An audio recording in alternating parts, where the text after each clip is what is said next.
단 3주였습니다. 47년간 중동의 사자로 불리던 이란이 단 21일 만에 군사력을 상실했습니다. 수조 원의 방공망이 2만 달러짜리 드론에 비웃듯 뚫리고 7,800개 요충지가 고철이 되자 전 세계 국방장관들은 비명을 질렀습니다. 다음은 우리 차례다. 이 공포의 순간 세계의 시선은 지구 반대편 대한민국으로 쏠렸습니다. 미국 대통령조차 물리적으로 불가능한 생산 속도라며 혀를 내두른 나라. 폴란드가 20조를 들고 달려오고 중동이 백지수표를 내밀며 줄을 서는 건 단순히 무기가 좋아서가 아닙니다. 지금 이 나라의 무기를 손에 넣지 못하면 내일 아침 내 나라의 국기가 바뀔 수도 있다는 생존의 공포 때문입니다. 삼성의 나라 한국이 어떻게 지구의 마지막 보루가 되었는지 K방산의 괴물 같은 실체를 지금 공개합니다. 어디서 듣고 계신가요? 구독과 좋아요 잊지 마세요. 안녕하세요. 저는 마크 헤이든이라고 합니다. 영국 킹스칼리지에서 군사전략학을 가르치고 있고 나토 전략사령부 자문위원을 지낸 경력도 있습니다. 오늘 들려드릴 이야기는 제가 20년간 쌓아올린 군사교리가 단 3주 만에 무너져 내린 경험에 관한 것입니다. 솔직히 말씀드리면 이 이야기를 강의실에서 꺼내는 것 자체가 제게는 상당한 용기가 필요한 일이었어요. 왜냐하면 이건 제가 평생 믿어온 것이 틀렸다는 고백이기도 하니까요. 2026년 3월 저는 새학기 특별 강의를 준비하다가 책상 앞에서 한참을 멍하니 앉아 있어야 했습니다. 화면에 띄워진 위성사진 한 장 때문이었어요. 47년간 중동 최강의 군사력을 자부하던 이란의 방공망이 지도 위에서 거의 지워져 있었거든요. 7,800개의 전략 목표물이 초토화됐고 방공체계의 90에서 95%가 무력화됐다는 보고서가 제 손에 쥐어진 순간 제가 20년간 가르쳐온 모든 것이 틀렸을 수도 있다는 생각에 등줄기가 서늘해졌습니다. 커피잔을 들었다가 다시 내려놓기를 3번이나 반복했어요. 손이 미세하게 떨리고 있었거든요. 이란 이야기입니다. 47년간 철권 통치를 유지해온 세계 굴지의 군사대국이 단 3주 만에 뼈대부터 녹아내리기 시작한 사건이었죠. 저는 이 사건을 학생들에게 반드시 가르쳐야 한다고 판단했어요. 왜냐하면 이건 단순히 한 나라가 무너진 이야기가 아니었거든요. 인류가 수천 년 동안 쌓아올린 전쟁이라는 단어의 정의 자체가 뒤집힌 사건이었으니까요. 우리가 보통 국가 간의 전면전이라고 하면 머릿속에 그리는 그림이 있잖아요. 수십만의 병력이 집결하고 하늘에서 전투기들이 굉음을 내며 교전하고 지상에서는 탱크가 흙먼지를 일으키며 전선을 밀고 당기는 그런 거시적인 스펙터클 말입니다. 하지만 이란에서 벌어진 건 그 어떤 교과서에도 나와 있지 않은 완전히 새로운 형태의 붕괴였습니다. 강의실에 들어섰을 때 300명의 학생들은 평소와 다를 게 없었어요. 노트북을 펼치고 커피를 홀짝이며 가벼운 잡담을 나누고 있었습니다. 이 학생들 대부분은 나토 회원국 출신의 군사전략학과 학생들이었고 어떤 국가가 왜 무너지느냐는 질문에 대해 교과서적인 답변을 척척 늘어놓을 수 있는 똑똑한 친구들이었죠.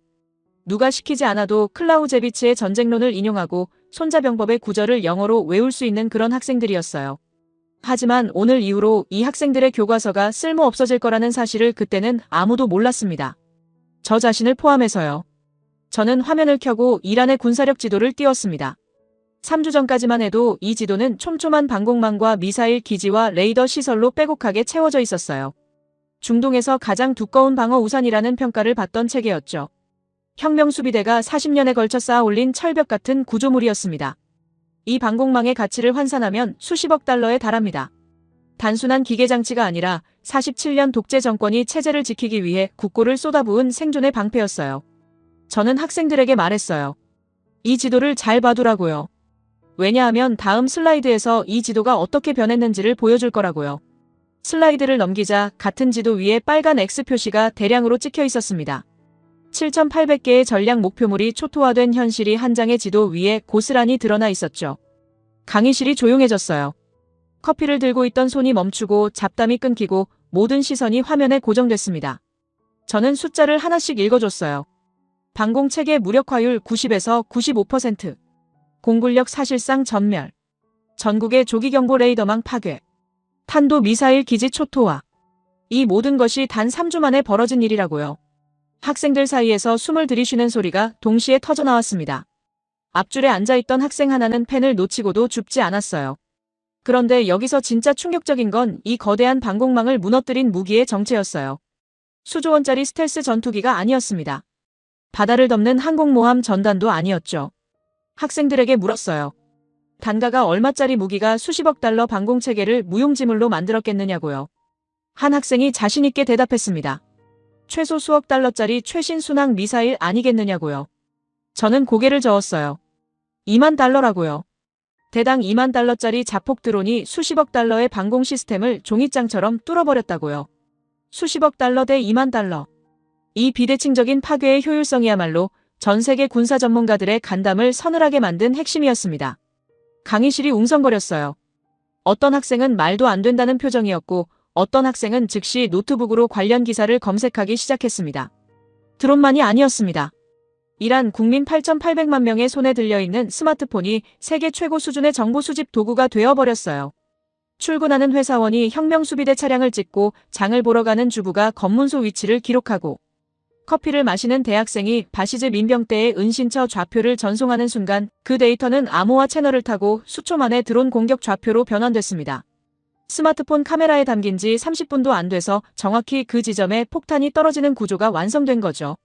제2차 세계대전 때 프랑스 레지스탕스가 소수의 첩보원으로 목숨을 걸고 하던 일을 이제는 한 나라의 전 국민이 스마트폰 하나로 해내는 시대가 온 겁니다.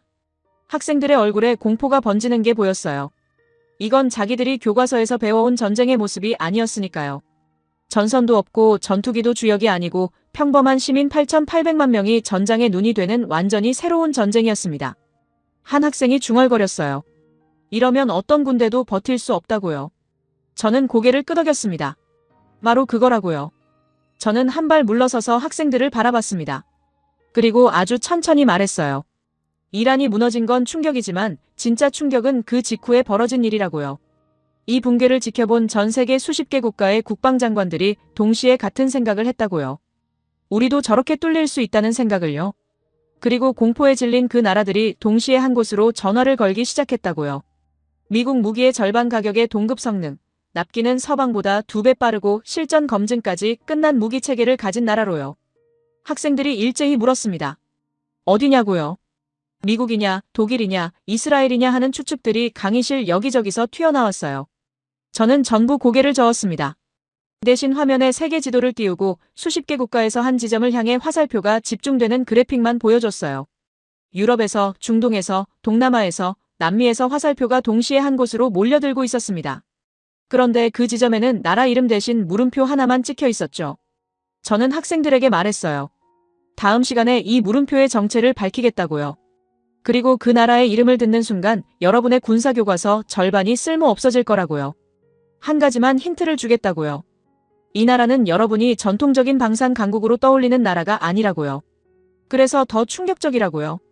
강의실은 술렁였지만 저는 더 이상 아무 말도 하지 않았습니다.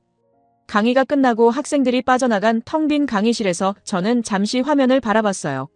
물음표가 찍힌 그 지점을요. 속으로 생각했습니다. 이 학생들이 그 이름을 들었을 때 어떤 표정을 지을지 저는 이미 정확히 알고 있다고요.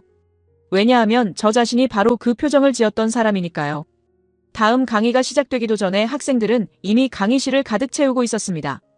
평소보다 10분 일찍 자리를 잡고 앉은 학생도 여럿이었고 평소에는 보이지 않던 낯선 얼굴들도 군데군데 섞여 있었어요. 지난주 물음표 하나가 300명의 호기심을 일주일 내내 붙들어 놓은 거죠. 저는 교단에 올라서면서 그 팽팽한 열기를 온몸으로 느꼈습니다. 이렇게 강의실 공기가 긴장으로 가득 찬 건 나토 전략 사령부 자문을 마치고 킹스칼리지로 완전히 돌아온 이후 처음 있는 일이었어요.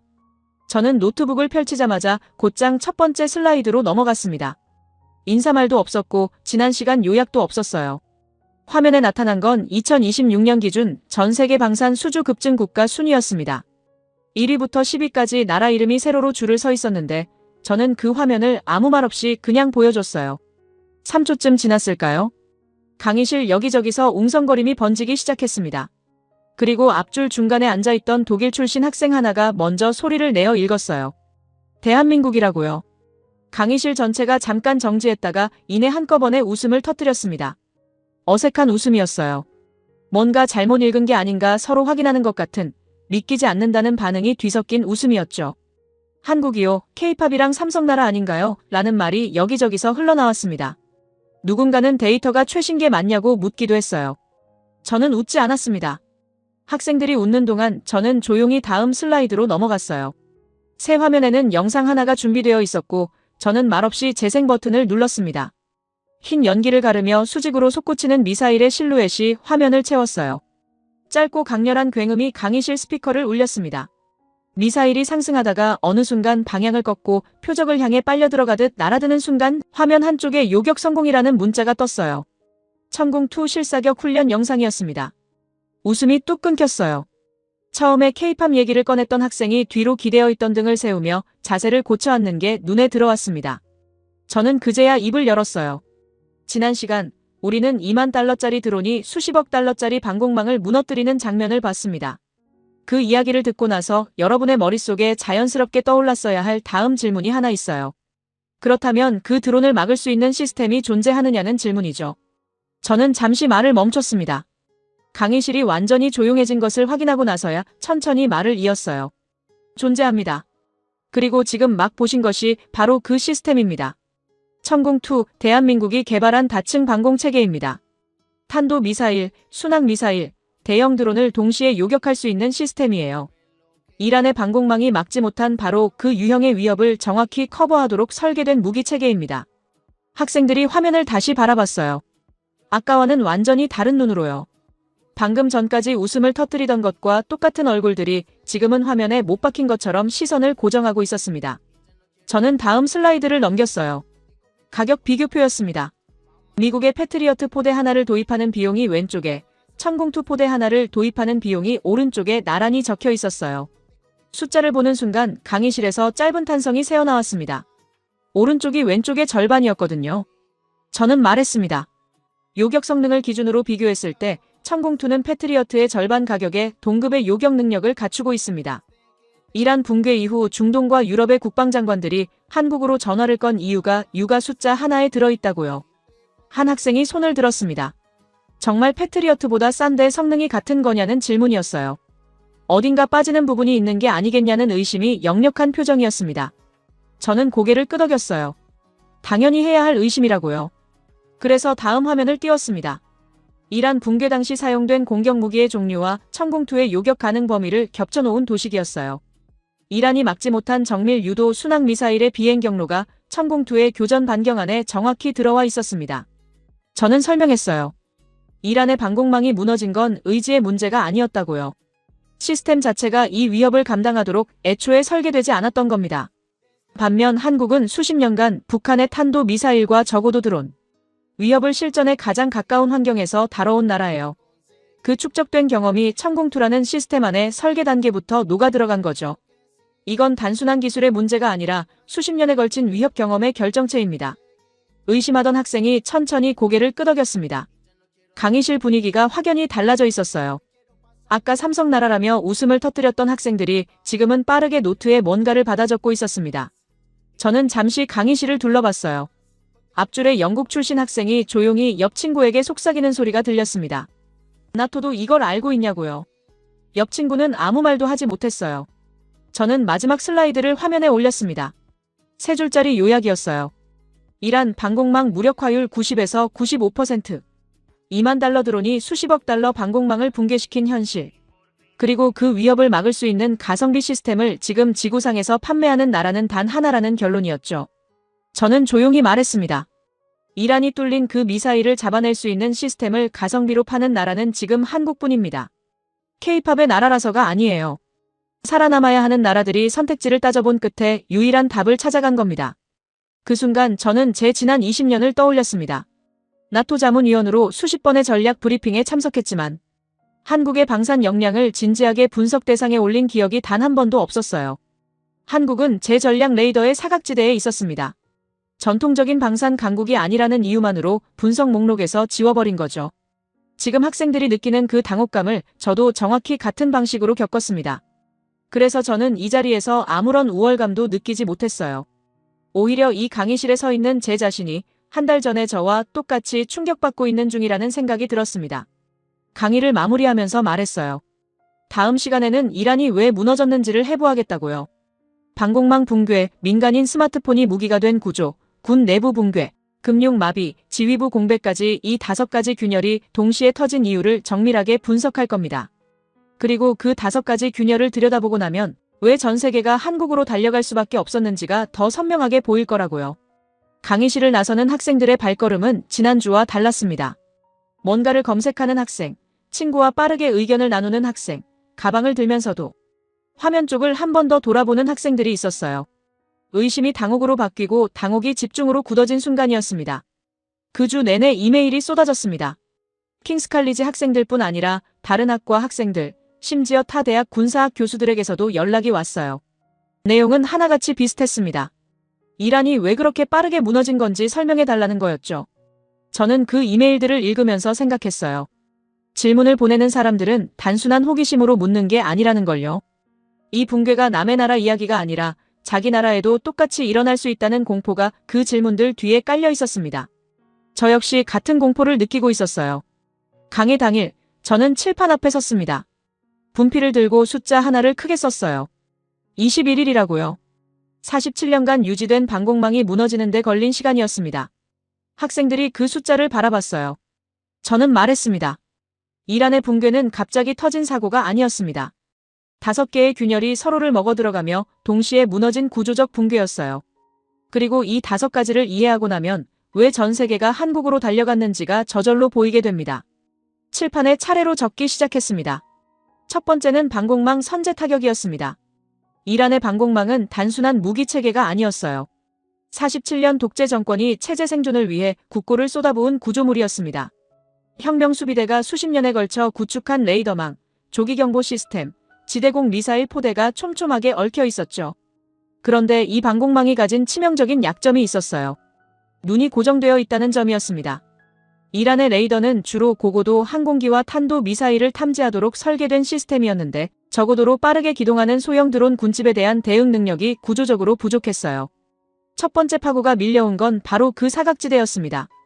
조기경보 레이더가 탐지하지 못하는 고도에서 드론들이 진입했고 레이더가 침묵한 순간 나머지 미사일 기지와 지휘시설이 줄줄이 노출됐습니다. 방공망이 뚫리는 데 걸린 시간은 개전 사흘이었어요. 하늘의 눈이 사라지자 이후의 모든 것이 무방비 상태가 됐습니다. 두 번째는 민간인 스마트폰이 정밀 타격의 좌표가 된 구조였어요. 저는 학생들에게 물었습니다. 이란 인구가 몇 명이냐고요? 약 8,800만 명이라는 대답이 돌아왔어요. 저는 말했습니다. 그 8,800만 명 전원이 손에 카메라와 위성항법 수신기를 들고 다녔다고요. 스마트폰이었죠. 정부 청사 앞을 지나는 시민이 차량 번호판을 찍고 병영 근처를 걷는 학생이 초소 위치를 기록하고 시장 골목에서 장을 보는 주부가 혁명수비대 차량의 이동 방향을 전송했습니다. 그 데이터가 암호화 채널을 타고 빠져나가는 순간 30분도 안 돼서 그 좌표에 드론이 도착했어요.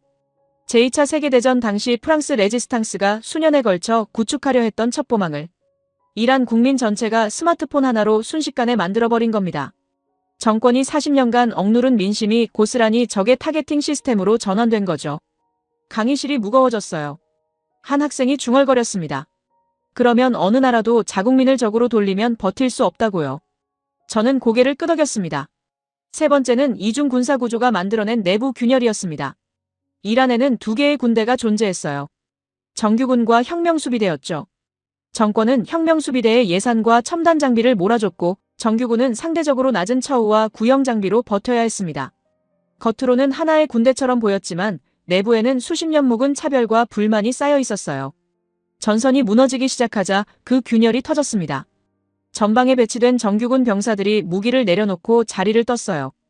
탈영률이 90%에 육박했다는 보고가 있었습니다. 목숨을 걸면서까지 지켜야 할 이유가 없었던 거죠. 혁명수비대는 끝까지 저항했지만 이미 방공망이 뚫리고 보급선이 끊긴 상황에서 고립된 섬처럼 남겨졌습니다. 군대라는 건 유기적으로 연결되어 있어야 힘을 내는 조직인데 이란의 군사구조는 처음부터 내부가 분열된 채 외형만 유지하고 있었던 거예요.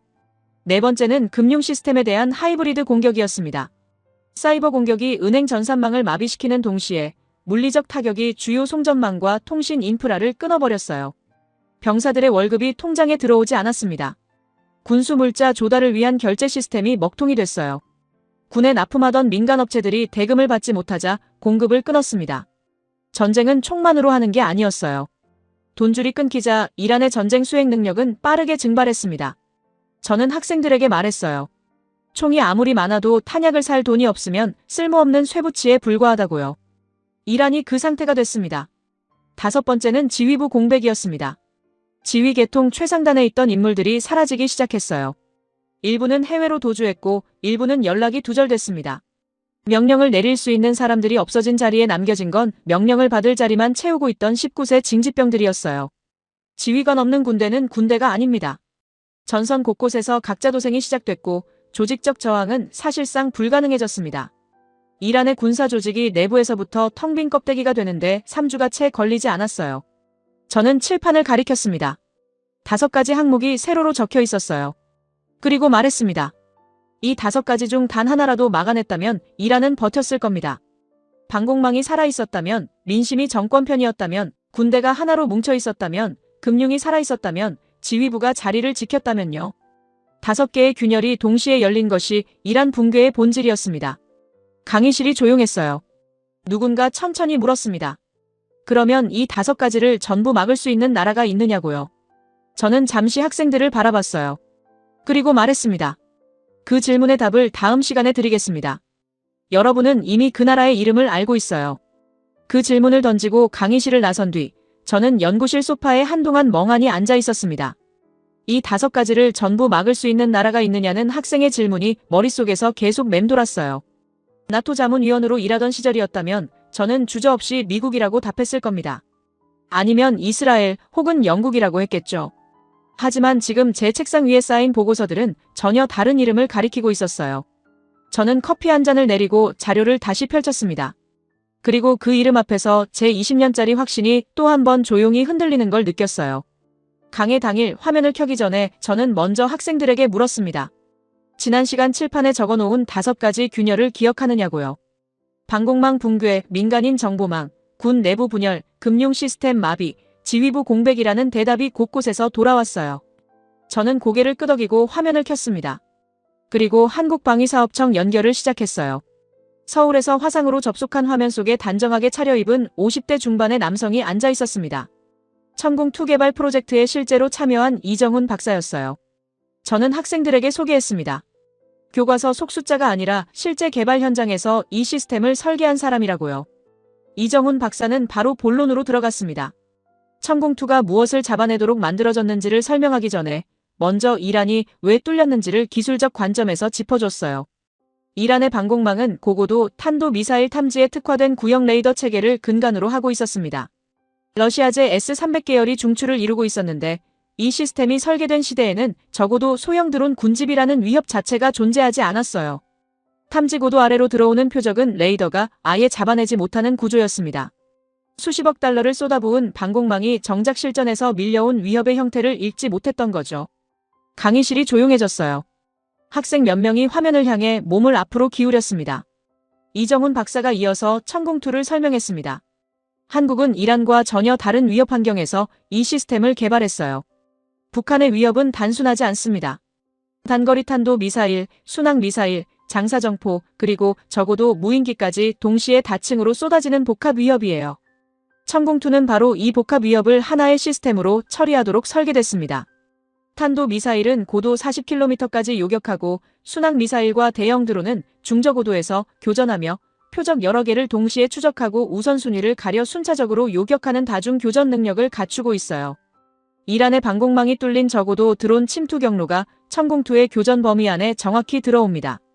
이정훈 박사가 잠시 말을 멈췄다가 덧붙였어요. 이란이 뚫린 그 미사일을 우리 천궁은 잡아냅니다. 단 한 문장이었는데 강의실이 서늘해질 정도로 조용해졌습니다.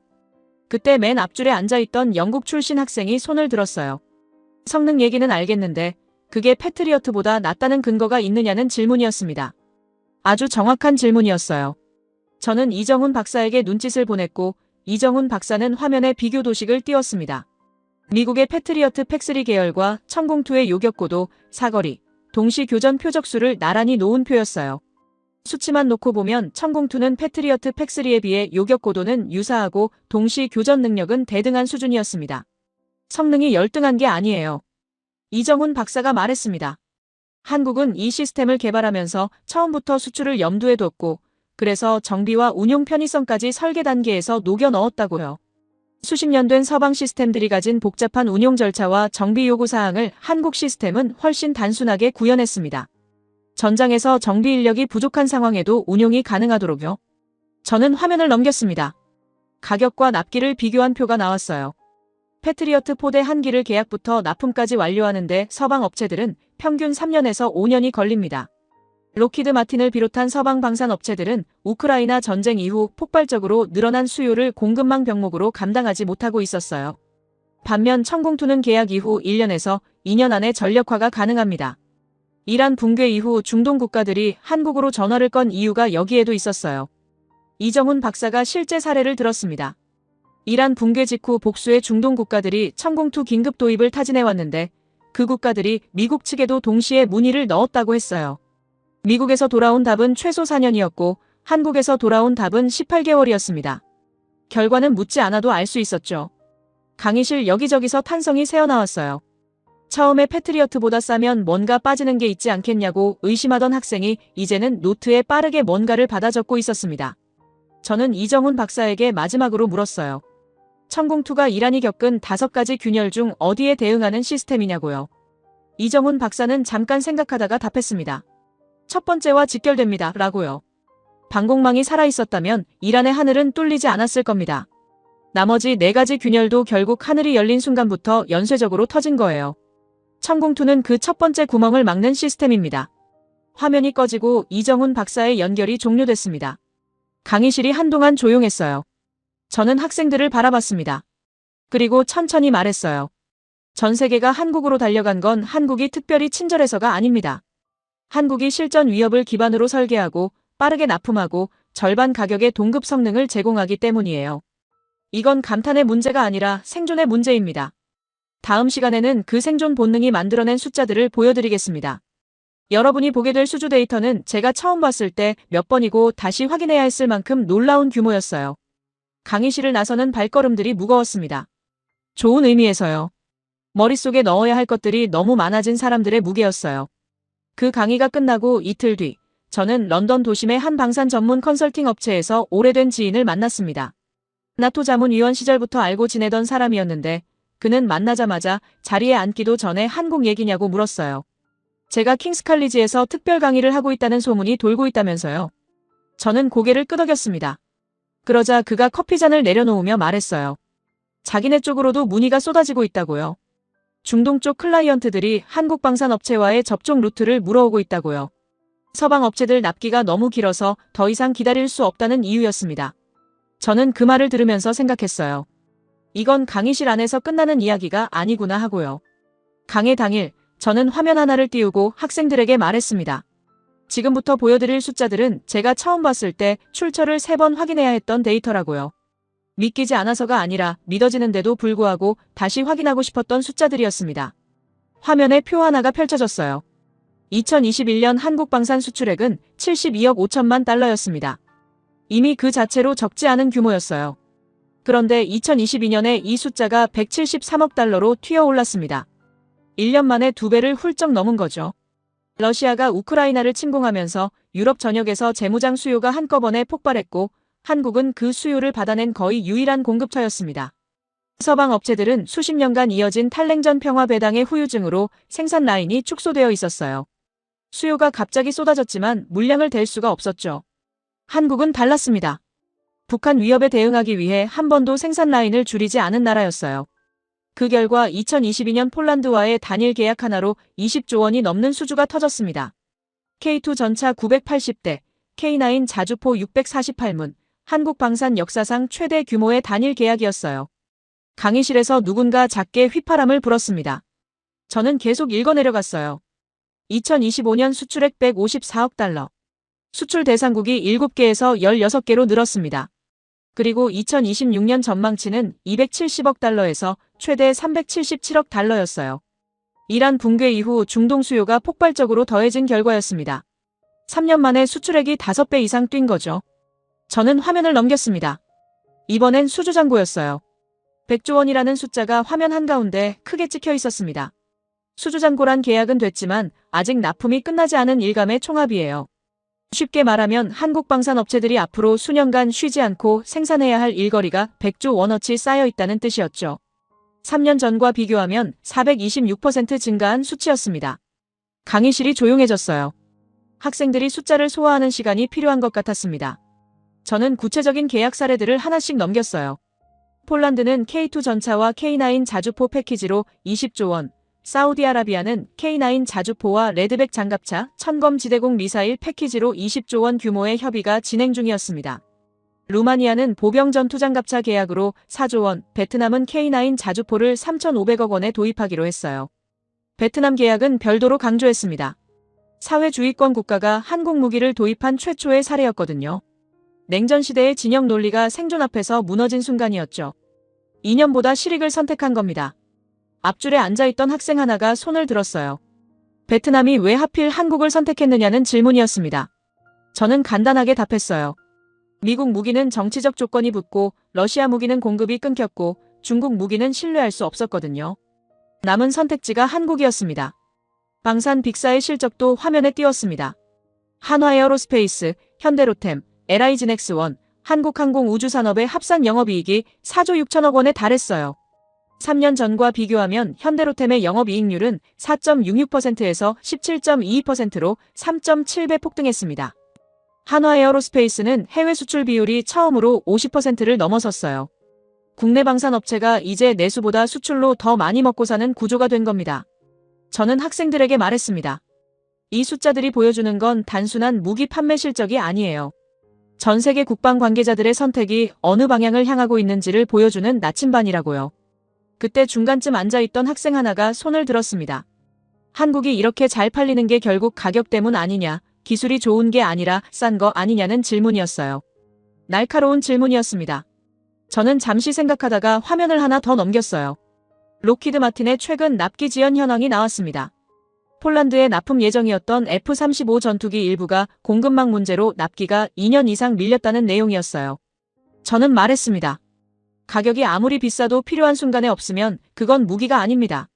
전쟁이 내일 터질 수 있는 나라들 입장에서 3년 뒤에 오는 최첨단 무기보다 18개월 뒤에 오는 충분히 좋은 무기가 훨씬 가치 있어요. 한국은 지금 그 자리를 정확하게 채우고 있습니다. 질문했던 학생이 고개를 끄덕이고 팔짱을 풀었습니다. 저는 마지막 화면을 띄웠어요. 100조라는 숫자 하나만 남긴 슬라이드였습니다. 그리고 말했어요. 이 숫자가 3년 전에는 상상도 못할 규모였습니다. 그런데 이란이 무너지고 나서 이 숫자는 앞으로 더 빠르게 커질 겁니다. 왜냐하면 이란 붕괴를 지켜본 나라들이 이제 자국의 방공망을 다시 들여다보기 시작했으니까요. 그리고 그 방공망을 채울 시스템을 찾을 때 가장 먼저 전화를 거는 나라가 어디인지를 이제 여러분은 알고 있어요. 강의실이 무겁고 조용했습니다. 숫자에 압도된 침묵이었어요. 다음 시간에는 왜 한국이 이 자리에 올 수 있었는지, 가격과 납기 이면에 있는 구조적 이유를 들여다보겠습니다. 그리고 그 이유를 알고 나면 이게 운이 아니라 필연이었다는 걸 알게 될 거라고요. 강의가 끝나고 연구실로 돌아오는 길에 저는 오래된 기억 하나를 떠올렸습니다. 나토 전략사령부 자문위원으로 일하던 시절 한 동료가 이런 말을 한 적이 있었어요. 냉전이 끝난 뒤 서방 방산업체들이 가장 먼저 한 일이 뭔지 아느냐고요. 생산 라인을 줄인 거라고 했습니다. 평화의 시대가 왔으니 총을 덜 만들어도 된다는 논리였죠. 당시에는 그게 합리적인 결정처럼 보였어요. 그런데 지금 그 결정의 청부서가 날아들고 있었습니다.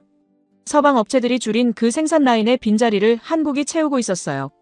한국은 냉전이 끝난 뒤에도 단 한 번도 생산 라인을 줄이지 않은 나라였으니까요. 북한이라는 위협이 한반도에서 사라진 적이 없었거든요. 며칠 뒤 강의 당일, 저는 먼저 비교 데이터를 화면에 올렸습니다. 한국 방산과 서방 방산의 가격 차이였어요. 동급 성능 기준으로 한국 무기는 서방 대비 40에서 60% 수준의 가격대를 형성하고 있었습니다.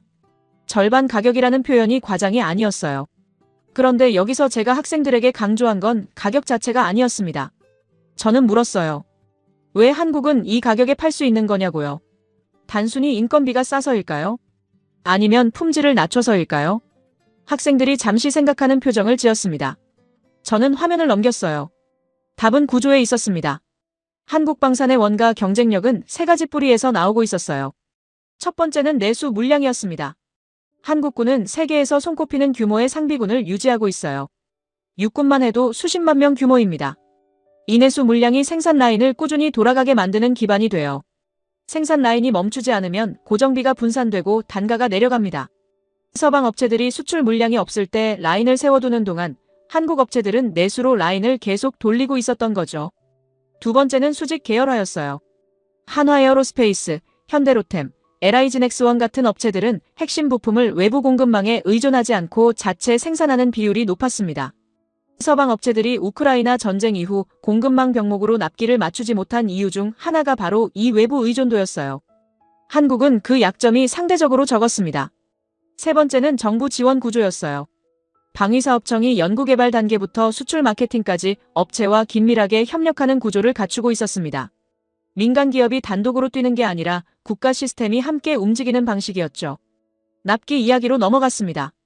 저는 화면에 두 개의 타임라인을 나란히 띄웠어요. 왼쪽은 서방 대표 업체들의 평균 납기, 오른쪽은 한국의 납기였습니다.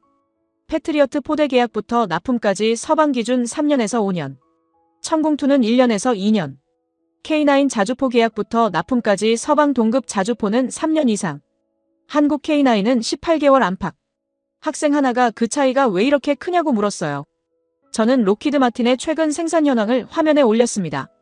F-35 생산 라인이 엔진 공급업체인 프렛 앤 휘트니의 부품 조달 지연으로 수백 대 납기가 밀린 현황이었어요. 엔진 하나가 늦으면 완제품 전체가 멈추는 구조였습니다. 록히드 마틴은 혼자가 아니라 수십 개 하청업체의 사슬 위에 서 있는 거예요. 그 사슬 중 하나만 끊겨도 전체가 멈춥니다. 반면 한국 업체들은 그 사슬의 길이 자체가 짧았어요. 의사결정도 빠르고 조달도 빠르고 생산도 빠를 수밖에 없는 구조였습니다. 이 대목에서 현대로템의 영업이익률 데이터를 다시 꺼냈습니다. 3년 만에 4.66%에서 17.22%로 뛴 숫자였어요. 저는 학생들에게 말했습니다. 영업이익률이 3배 넘게 뛰었다는 건 단순히 물건을 많이 팔았다는 게 아닙니다. 생산 효율이 올라가고 규모의 경제가 작동하기 시작했고 고정비 부담이 분산됐다는 신호입니다. 수출이 늘수록 단가가 내려가고 단가가 내려갈수록 경쟁력이 더 올라가는 선순환 구조에 진입했다는 거죠.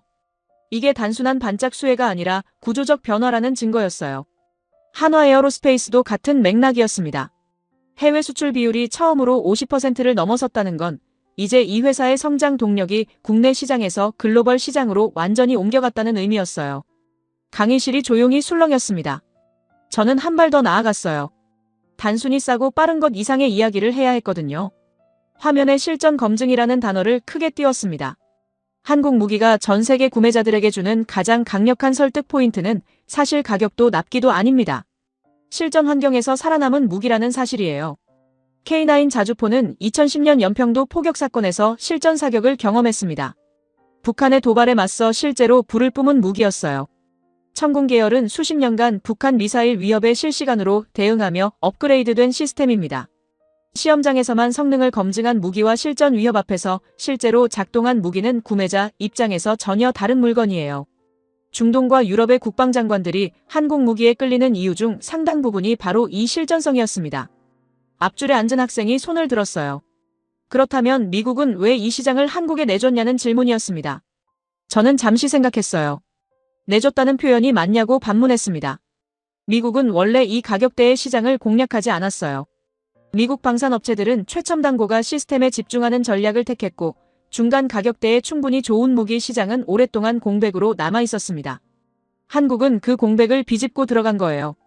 그리고 이란 붕괴가 그 공백의 가치를 갑자기 수십 배로 키워놓은 겁니다.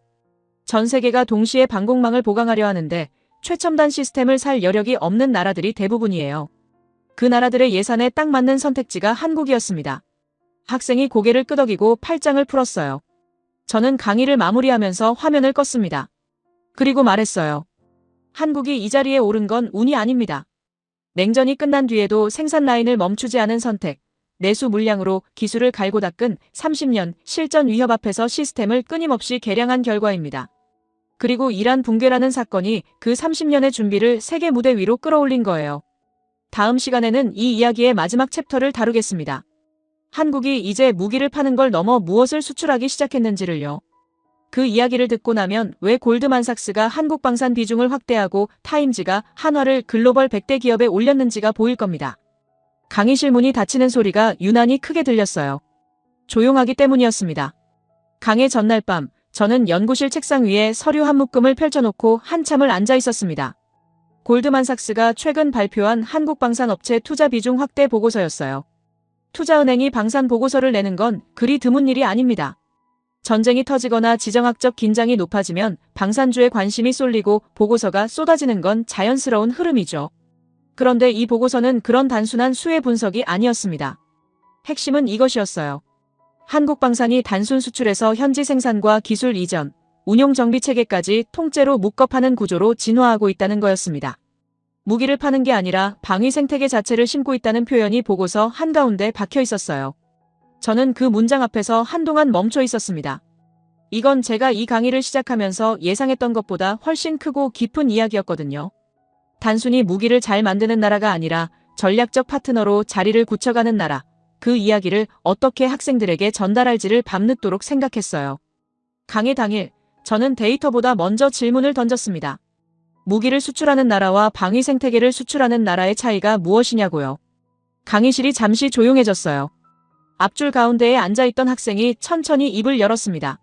무기는 한번 팔면 거래가 끝나지만 생태계는 계속 연결이 유지된다고요. 저는 그 답을 듣고 고개를 끄덕였어요. 거기에 한 가지를 덧붙이고 싶었지만 화면으로 보여주는 편이 낫겠다 싶어 바로 첫 슬라이드를 켰습니다. 화면에 나온 건 루마니아였어요. 한화에어로스페이스가 루마니아의 K9 자주포 생산 공장을 착공했다는 내용이었습니다. 완성품을 배에 실어 보내는 게 아니라 루마니아 땅 위에 공장을 직접 짓고 그 안에서 자주포를 찍어내는 구조였어요. 계약서에는 숫자만 들어있었지만 그 계약이 만들어내는 현실은 전혀 달랐습니다. 루마니아에 일자리가 생겼어요. 루마니아 기술자들이 한국 엔지니어 옆에 앉아서 도면을 들여다보기 시작했습니다. 생산 경험이 쌓이고 정비 능력이 축적됐어요. 루마니아 입장에서 이 계약은 무기 구매가 아니라 방산 역량의 이식이었습니다. 저는 학생들에게 말했어요. 한국이 루마니아에 판 건 자주포 면문이 아닙니다. 루마니아가 스스로 방어할 수 있는 미래를 산 거예요. 그리고 그 미래의 핵심 부품은 앞으로도 계속 한국에서 나와야 한다는 구조가 계약 안에 들어있었습니다. 두 번째는 폴란드였어요. 현대로템이 K2 전차 현지 생산을 폴란드에서 추진하고 있었습니다. 폴란드는 나토 동쪽 끝에서 러시아와 직접 국경을 맞댄 나라예요. 이 나라의 국방장관이 원한 건 전차 몇백 대를 창고에 쌓아두는 게 아니었습니다. 전쟁이 터졌을 때 자국 공장에서 전차를 계속 찍어낼 수 있는 능력이었어요. 2차 세계대전 때 소련이 독일 기갑부대에 밀리면서도 결국 버텨낸 이유 중 하나가 우랄 산맥 너머 공장에서 전차를 쉬지 않고 생산했기 때문이었습니다. 폴란드는 그 교훈을 잊지 않고 있었어요. 현대로템의 현지 생산 계획은 폴란드에 그 능력을 직접 심어주는 거였습니다. 계약이 단순한 무기 거래를 넘어 안보동맹의 문법으로 작성되기 시작한 거죠. 미국이 수십 년간 유럽 곳곳에서 해온 방식이 있습니다. 무기를 팔면서 동시에 그 나라의 안보구조 한가운데에 자국을 깊게 뿌리내리는 방식이요. 한국이 지금 그 방식을 그대로 실행하고 있었어요. 학생들 사이에서 아무 말도 없었지만 분위기가 달라지는 게 느껴졌습니다. 세 번째는 아랍에미리트였어요. LIG넥스원이 현지 공장 신설을 검토하고 있었습니다.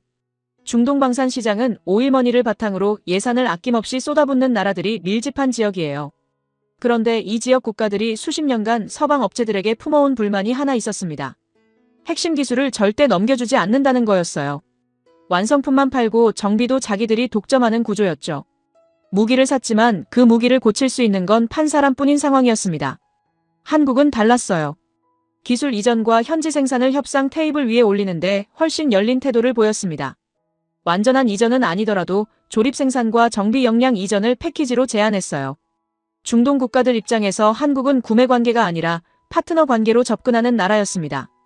아랍에미리트 현지 공장이 실제로 가동된다면 한국은 중동 방산 시장 한가운데에 생산 거점을 확보하는 거예요. 수출국에서 현지 생산자로 다시 지역 방산 생태계의 핵심 축으로 자리를 옮기는 겁니다. 한 학생이 손을 들었어요. 현지 생산을 해주면 결국 한국 일자리가 빠져나가는 거 아니냐는 질문이었습니다. 저는 그 질문이 나올 거라 예상하고 있었어요. 잠시 생각을 정리하고 답했습니다. 단기적으로는 그렇게 보일 수 있어요. 그런데 현지 생산이 이루어지더라도 엔진, 사격 통제 시스템, 핵심 전자장비 같은 고부가 가치 부품은 현지에서 만들 수 없습니다. 그 부품들은 계속 한국에서 공급해야 해요.